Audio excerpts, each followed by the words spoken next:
হে আল্লাহ, একমাত্র আপনার কাছেই আমি আমার দুর্বলতার কথা জানাচ্ছি, এবং একমাত্র আপনার কাছেই আমি আমার অভাবের কথা জানাচ্ছি, এবং মানুষের নিকট আমার অসম্মানের কথা একমাত্র আপনাকেই বলছি। হে আরহামার রাহিমিন, আপনিই তো প্রতিটি দুর্বল ব্যক্তির রব, এবং আপনিই আমার রব। আপনি কার কাছে আমাকে ছেড়ে দিলেন?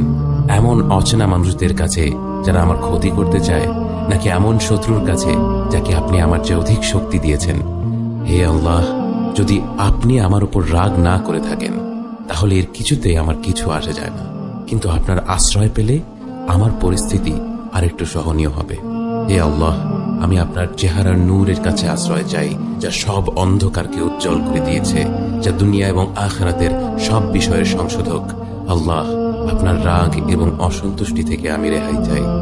আল্লাহ, এই সব কাজই শুধু আপনাকে খুশি করার জন্য করা, এবং আপনি ছাড়া কোনো শক্তি নেই, কোনো ক্ষমতা